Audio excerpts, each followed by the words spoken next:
우리 엄마 때. 그래도 우리 딸 시집 갈 때 손잡아줄 아버지 있어야지. 이런 조건을 맞추는 사람들은 본인을 사회적으로 내보이기 위한, 이런 사람들은 오히려 결혼하면은 뭐 남편이 그럴 수도 있지, 뭐 아내가 그럴 수도 있지. 예전에는 영화 보려면 밖에 나가야 됐잖아. 뭐 그럴 필요 없잖아. 넷플릭스가 다 빨아당긴 거잖아. 티빙도 그렇고 쿠팡 방송도 있죠. 그리고 온라인으로 제일 큰 게 뭐예요? 혼자 살기 너무 완벽한 시대라는 거예요.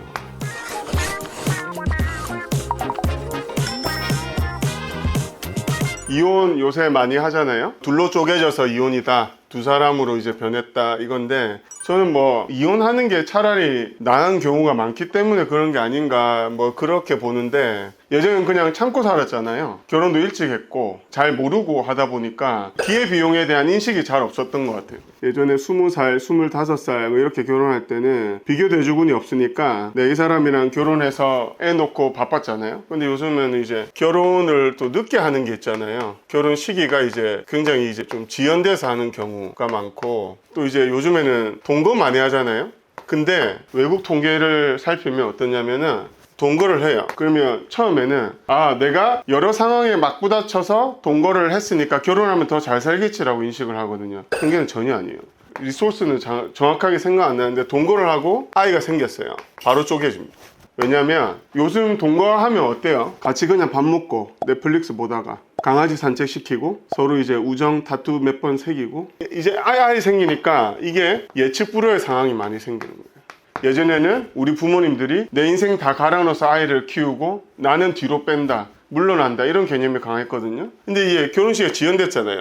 무엇보다도 자기 애가 많이 올라간다. 그러니까 자기 루틴이 굉장히 많다라는 거예요. 자기 루틴이라는 게 내일 관리도 받아야 되고, 이미 애완동물 키우고 있으니까 애랑 애완동물 같이 키워야 되잖아요. 근데 내가 애완동물 키워봤으니까 아이 키우는 거랑 비슷하겠지. 완전 달라요. 아이 놓잖아요. 그러니까 이게 자기 루틴이 박살나는 거예요. 그래서 결혼이 늦는데 동거를 했는데 아이가 생겼는데 바로 헤어져요. 아이 생기면.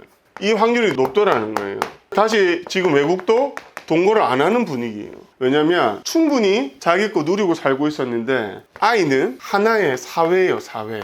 제가 왜 이런 얘기 할 수 있느냐, 저는 애가 셋이거든요. 아이는 하나의 또 다른 사회인 것이, 루틴이 어떻게 박살나느냐, 일단 수면, 돌 때까지 우리가 하루만 못 자도 돌아버리잖아요. 애 몇 번 깨요? 3, 4시간마다 깨거든요. 그러면 내가 원래 밤 11시에 잤다, 새벽 2시에 일어나는 거예요. 새벽 4시에 깨요. 5시에 또 똥 싸서 징징거려요. 일단 수면 박살. 그리고 아이들 위험하잖아요. 다칠 수도 있잖아요. 안전에 사각지대 있잖아요. 모서리, 턱 걸려서 넘어지는 거, 떨어지는 거, 침대에서 이제 자다 보면 그래서 홈캠 켜놓잖아요. 굉장히 위험하거든. 그래서 제발 걸어라 이러거든. 걷기 시작하면 이제 what the hell인 거야. 이제 걷기 시작하면 온갖 거 다 주워 먹고 이동을 해버리니까 걷기 시작하면 24시간 불안한 거야. 또 여기다가 남자아이다? 남자 여자는 또 완전 다른 종이에요. 이건 사실 개랑 고양이 차이보다 더 나을 수도 있어요. 남자아이들 손 진짜 많이 가요. 저는 남자아이들만 셋이거든요. 제가 딸 둘, 셋 집이랑 완전히 달라요. 그래서 이게 보세요. 수면 박살나. 계속 붙어 있어야 돼. 그러면 이제 또 학년기가 됐어. 또 학교에 들어갔어. 그럼 이제 아이들 학업, 친구, 대인관계 생기잖아요. 근데 우리 부모들은 또 잘 살수록 대인관계 이너서클 만들려고 하잖아요. 그러면 이제 이 또 장래 문제 때문에, 예를 들면 아이 한 명이, 내가 아이 2, 3명인데 애가 장래 희망이 또 연예계 예체능이야. 그러니까 어릴 때부터 해야 되잖아요. 부모 삶도 없고 다른 형제들도 못 주잖아요. 부모가 2, 3이 아니니까. 그럼 요새 또 결혼 안 하잖아. 그러니까 성인이 됐어. 결혼 안 하네. 이제 부모 등골 브레이크가 되는 거야. 엄마 나 돈 좀. 그리고 운 좋게 결혼했다. 애 낳았어. 누구한테 맡겨? 부모한테 맡기잖아. 뭐 남편이든 아내든 부모님한테 맡기거든. 이게 이제 노년 우울증의 지금 주범이에요. 놀러 다녀야 되는데 손자 오랜만에 왔을 때 귀엽지, 맨날 맡겨봐. 결혼해도 문제인 거야. 결혼을 안 한다는 거야. 이런 것도 있고, 예전에는 이혼하면은 손가락질 받았단 말이에요. 우리 엄마 때. 야, 그래도 우리 딸 시집 갈 때 손잡아줄 아버지 있어야지. 그것 때문에 30년, 20년 참고 살아요. 근데 예전에 이혼 확률이 예를 들면 15%였다. 그럼 85% 안 하고 있는 거잖아. 그럼 여기가 압도적이잖아요. 근데 요즘 50% 넘잖아요. 반반인 거야.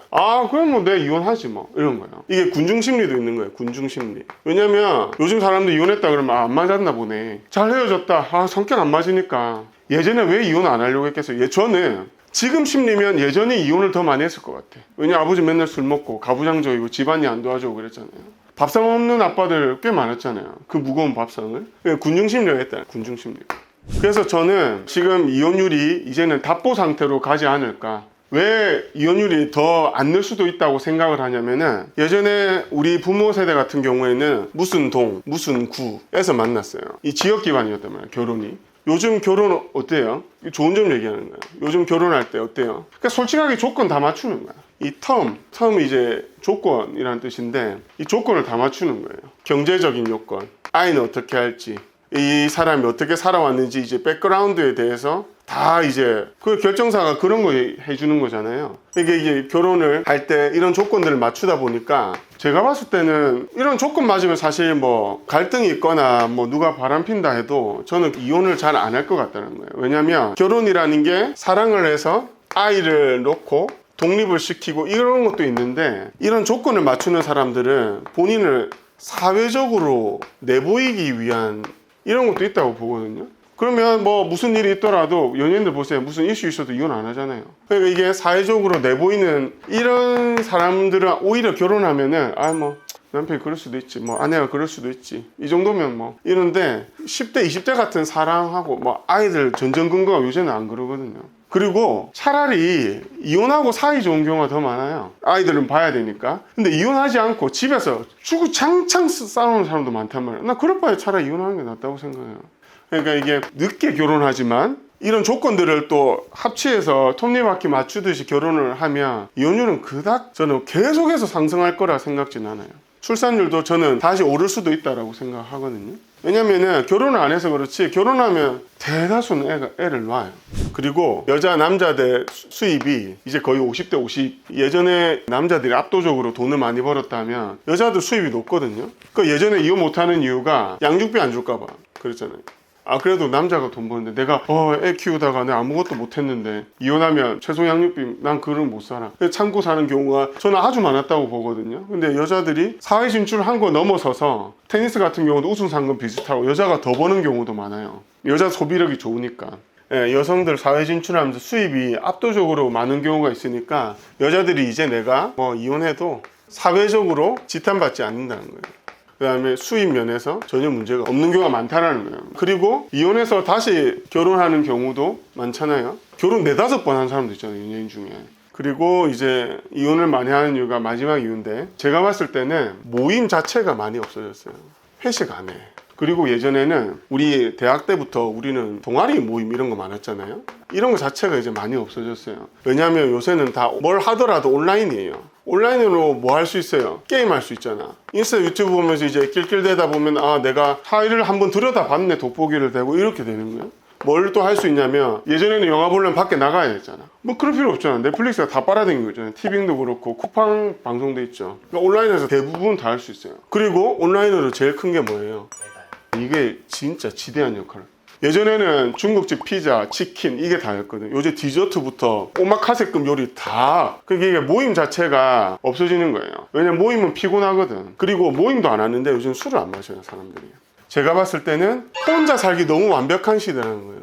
나는 친구 없어도 돼. 팔로워 있고 뭐 업로드하면 사람들끼리 소통을 하잖아요. 그냥 만날 필요 없잖아요. 그래서 제가 봤을 때는 이혼을 하기도 하지만 혼자 애초에 사니까, 이렇게 혼자 30년 40년 살았단 말이에요. 그러니까 누구랑 만났어, 조그마한 갈등이도 이혼하는 거예요. 자기가 예전에 그렇게 혼자 살았던 시절 그리우니까. 뭐 이혼을 하는 이유들이 대략 이런 이유들이 있고, 이혼 후에 어떻게 될까를 생각을 해봤는데, 이혼하고 나면은 저는 예를 들면 이제 나라는 자신이 있고, 예전에는 이 외부 환경에 관심이 많았다고 하면, 이혼을 하고 나면 나라는 이 대상에 대해 생각을 많이 하는 것 같아요. 내가 이혼하기 전이랑 후랑 얼마나 심적으로, 그 다음에 신체적으로 바뀌었는가, 이거를 되게 많이 생각하는 것 같아요. 내가 결혼 전에는 이랬는데 결혼하고 살다 보니까 이렇게 변했구나. 이제 손등도 한 번씩 보게 되고, 뭔가 처진 얼굴도 보게 되고, 여유가 있잖아요. 거울 앞에서 나를 들여다본다는 거야. 그리고 거울을 보지 않더라도 내가 그냥 혼자서 이렇게 커피 한잔 하면서 생각이 많아진다는 거야. 그래서 자기애가 좀 올라가는 것 같아요. 저만 해도 그래요. 애들하고 같이 있을 때는 저를 볼 시간이 없어요. 앉아있을 시간도 없어. 늘 뭐 쓸고 닦고 뭐 요청하는 거 해줘야 되고 이렇단 말이에요. 이게 나란 사람에 대해서 내가 얼마나 바뀌었는지 들여다본다는 거예요. 그러면 예전에는 여기서 끝났어요. 그냥 추억 소환도 하고 후회도 하고 미련도 있겠지만 이런 거에 대해서 생각만 하다가 이제는 뭐를 하느냐, 실행을 한다는 거예요. 뭐를 실행을 하느냐, 내 인생에 있어서 나름 버킷리스트가 있었단 말이에요. 그게 여행일 수도 있고요, 내가 몸이 그랬는데 바디 프로필도 한번 찍어보자 이렇게 될 수도 있는 거예요. 그리고 내가 원래 직업이 있었지만 결혼 때문에 못했는데 직업이 이제 바뀌는 전환점도 있다는 거예요. 왜냐하면 요즘 40대 50대에도 의대 들어가더만요. 요즘은 진짜 나이가 숫자에 불과한 것 같아요. 진짜 나이 많다고 해서 내가 뒷짐지고 늙은 영감처럼 있는 게 아니고 요즘 50대 40대처럼 보이고 60대인데 40대 같이 보이거든요. 이게 자기 관리를 한다는 거예요. 그럼 맨날 요리 해먹다가 이제 혼자서 오마카세 같은 데 가서 이제 미식가도 돼보는 거야. 그리고 이제 이혼하고 나니까 이제 영화관도 이제 혼자 진짜 가는 거야. 맨날 넷플릭스 보다가 애들 재우고 이런 등등의 이제 온 오프라인에서 굉장히 활동적으로 바뀌는 것 같아요. 그리고 이건 반대의 얘기일 수도 있는데 이혼하고 나면은 남들은 어떻게 살지를 이제 더 보게 되는 것 같아요. 어떻게 사는지 궁금하네. 왜냐면 닮고 싶은 것도 있고 그냥 궁금한 거예요. 나는 내 바운더리 안에서만 살다가 이제 남들이 어떻게 사는지. 그래서 이혼하고 나면은 소비도 좀 바뀌어요. 가정생활 할 때는 약간 좀 생필품 위주잖아요. 근데 이제 제가 아까 자기를 꾸민다 했잖아요. 남자든 여자든 주얼리에 갑자기 관심을 가진다든지, 요즘 반클리프 안 하면 서울 시민 아닌 거 아니야? 반클리프 하나 있는지 두 개 있는지 세 개 있는지, 그 다음에 반영구, 그 다음에 혼자 됐으니까 문신도 한번 해보자. 그 다음에 아우 씨발 손톱깎이로 맨날 깎았는데 네일 관리도 받아보고, 피부 맨날 그 효과도 없는 의료기기 썼는데 피부 관리실도 한번 가보자. 외모에 대한 걸 자꾸 바꾸네. 그리고 이제 남자들 같은 경우는 갑자기 이제 차를 거의 뭐 카푸어 수준으로 이제 좋은 거를 뽑는다든지, 이혼하거나 하면 여자든 남자든 동호회 같은 거 이제 가입해가지고 활동을 엄청 활발하게 하는 거야.